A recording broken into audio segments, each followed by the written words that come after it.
It's me. There she is, looking amazing. I love it. Okay, fantastic. So Lucy, we've got so many things to ask you. Okay, but we are going to start with a very easy one. Who are you? What do you do? And what is the Wern? So my name is Lucy Werner. I am a PR expert. I guess I've been doing it for 20 years now. And I run a consultancy called the Wern, but increasingly, as I'm kind of doing more flexible working and juggling children and moving to the south of France, I'm focusing on my other business, Hype Yourself, which is the name of my first book. Here it is, I made it earlier. And it's a DIY PR and brand building platform, because I've kind of realized now that my passion is helping small business owners and entrepreneurs and people learn how to get themselves out there. So I'm all about giving tips and advice to doing that. I love that. Amazing. Yes. And the book looks great. Your design stuff is always on point. Everyone take a look at Lucy's branding, by the way, just in general, it's always great. But that is actually one of the little tips, right, that you give, like be colorful, be kind of like stand out. But I would like to maybe ask a kind of wider question as well. What is PR?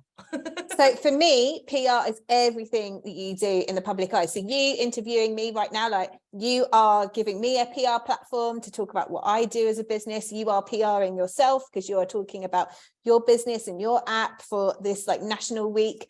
So I think historically people think PR is publicity, which is pitching to journalists, and that is 100% one aspect of it. It's known as like media relations. But even within that, you've got crisis PR, so managing like when there's a drama in a business. You've got drafting thought leadership, when something happens and you're seeing like an expert quote from Mark Zuckerberg in the news, like a publicist is putting that together. But PR could be anything from programming an event platform to who you're inviting onto your podcast. It really is everything you do in the public eye. And I think there's a lot of overlap between PR and marketing. It's very similar, but where it's different from advertising, because obviously you had the advertising quote before, is with PR, you're not paying for that content to be put out there. You're using the art of persuasion. Oh, I love that. How to influence people. And exactly.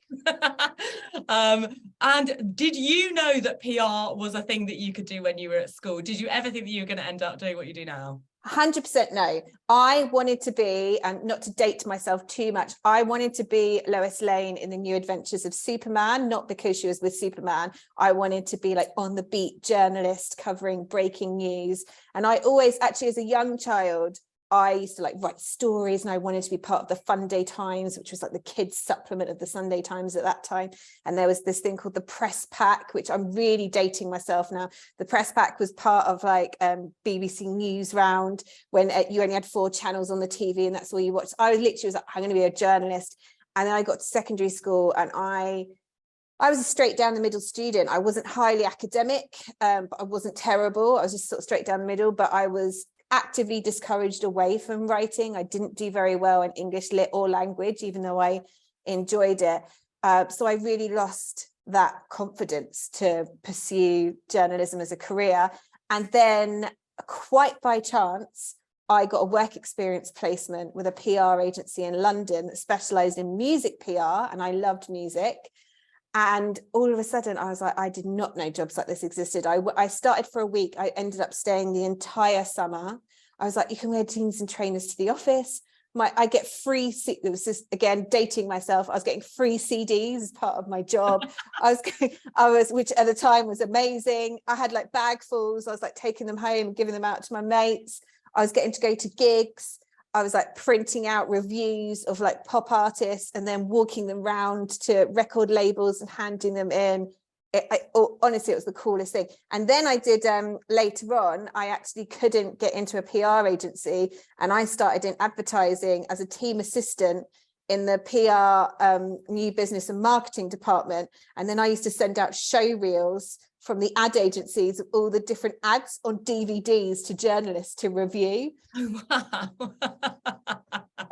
There's so many like different forms of disc making an appearance. I'm very old. Gone through all of the formats. No, I mean, what an amazing taster of the PR world as well. And like this theme has come up quite a lot in this week, which is how if you are working in an industry, you don't have to be doing like the purest form of that job. Like you can combine music with PR, for example, and kind of work in the intersection of those two industries if that's what you want to do. And lots of people don't know that that is an option, you know? No, I definitely didn't. And I think for me, I was very, very lucky that I got that work experience break. It was actually because my brother worked in IT and he had done them an IT favor with some desktop support and was like, oh, do you want to take my sister for a week? And I thought, oh, maybe I'll do that rather than go back to the local primary school again, which is what most people in my countryside area were doing for work experience. So my absolute number one tip is go and do work experience in anywhere that you can find and think of. And even if you don't have a contact there, just try and have like a vague idea of an area and go for that. Because it was ridiculous really that I loved writing and music and didn't even think, oh, what's a writing and music type office? I just thought, oh, I'll just do a primary school teacher.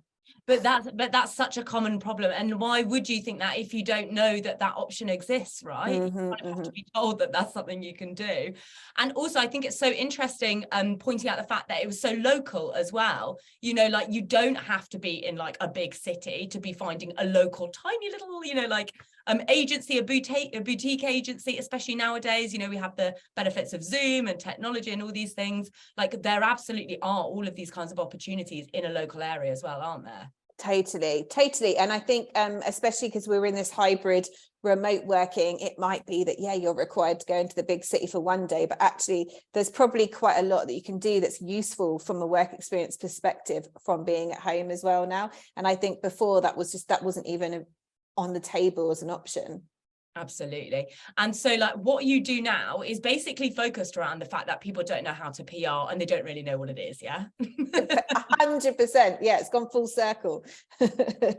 So tell us about some of the bits and pieces that, you know, people watching, students watching might be able to action now if they did want to like practice PR, I suppose, themselves. Yeah. So I think it's always when it comes to things like PR and self-promotion and personal brand, we can feel quite icky about it. And a lot of it for me is just thinking about actually, you know, what are your goals? So if it's a student, your business goal is going to be slightly different to a business owner, but your goal is probably to get a career. So then based on that, it's like, hey, great, I've got my business goals. And then what are my values? Think about like 5 values. So you're like, okay, maybe you're about sustainability or equality, or you're a strong advocate for the environment. Then you can start to match, okay, right, so I know I want to get a job. I know these are my values. What are the companies that work in that space that I could start to align myself with? Who are the brands? Who are the businesses? Who are the individuals? How can I find them? Maybe on LinkedIn, start connecting with them, listen to podcasts. Like maybe somebody's like, I really want to champion young creativity, like Eric app. Okay, great. I'm going to find Sam on Twitter. I'm going to follow her. I'm going to share her content. I'm going to promote her events for her. I'm going to get on her radar.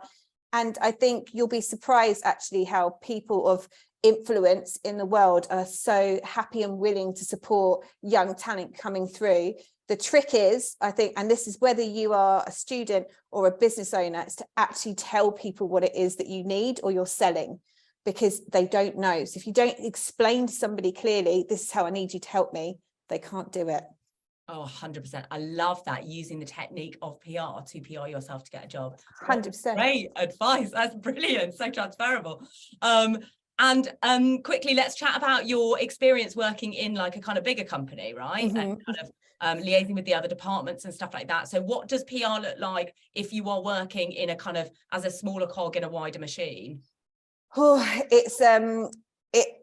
it changes really depending, and I definitely think it's a young person's game. You're reacting to the breaking news. You're looking at stuff that's happening at like 6-7 a.m. at the morning. You could be writing out copy in response to like the CEO. You could be promoting a new campaign or something that company's putting out. So you'll be liaising with everybody from like the creative team to the marketing team to the finance team to the internal HR team. There's so many different parts to the role, but ultimately I think it's, you know, you want to be good at communicating. whether that's written or verbal. I think these days they can be quite interchangeable.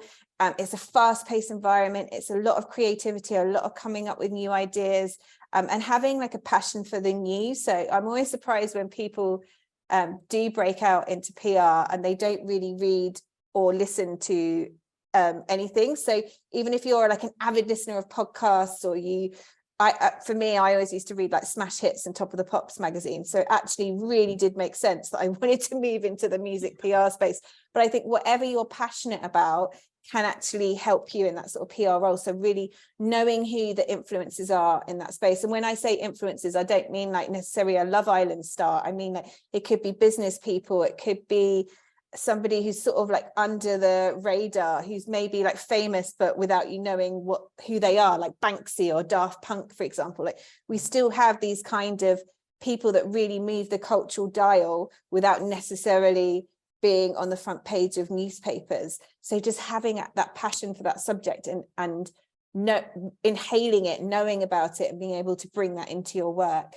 I love that, because there are so many students watching, I'm sure, who will really resonate with that. Like, if you have your ear to the ground in terms of like trends, culture, all of this stuff as well. Yes, like you were saying, it doesn't have to be the Financial Times podcast. It can be that you are listening to, you know, a very popular podcast that chats about lots of the stuff going on TV or something like that. Mm-hmm. Like, bringing that kind of relevancy, leveraging that knowledge in order to be able to sell stories and people's, you know, I guess personal brand stuff like that, like you're saying, in order to be able to PR. Absolutely fascinating. Okay, so what is the advice that you would give your 16-year-old self? What would you do differently, or what would you double down on? I think actually lean in more to what it was that I was passionate about. I noticed at the end of the last talk, I think it was Charles who was saying about you being like a sponge at 16. I actually think you almost lose it before then. I think I really knew who I was at 7. I think about my 7-year-old self and what I was passionate about. And obviously we evolve and we change.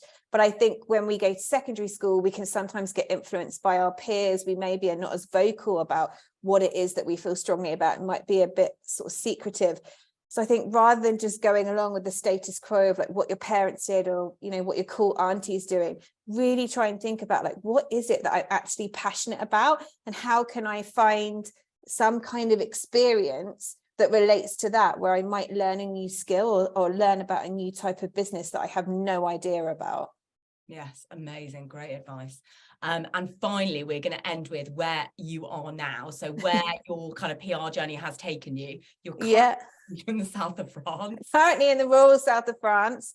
I work with the co-founder of my children. He actually has got more of a branding, advertising background, and he joined me so we can kind of juggle this like young child stage of our lives. And I basically spend most of my time doing teaching and workshops and creating content, which is super fun because I can flex that creativity muscle all around PR and brand building. So in terms of kind of, I don't have like a big apprenticeship scheme or a way to kind of support the youth coming through, but we both of us share tips and advice all the time. I'm Lucy Werner PR on Instagram and on LinkedIn. I'm always trying to share industry things, tips, advice, always open to DMs and questions. And ultimately just want to help you hype yourself. I love that. Amazing. Yes, absolutely. Please do check out Lucy on all the social medias. Her website is amazing. Yes, and the book itself, fantastic. We're going to be sending links to everyone. Hype yourself, always, guys. So the camera's like, yeah, it doesn't like that, does it? But Lucy is so right. You can use PR now to essentially get yourself a job, so you can start early, guys. Yeah, and I'm literally like 5 weeks off a mat leave, so I will be like sat at my phone at all hours with nothing better to do than answer DMs. So hit me. I'm going to be taking advantage of that. Yeah, do. Thank you so much, Lucy, for joining us. It's been really interesting talking to you. What a great career story. And thank you. Yes, I'm sure everyone is very inspired. And good luck with the rest of today. Thanks so much. Off you go. Bye.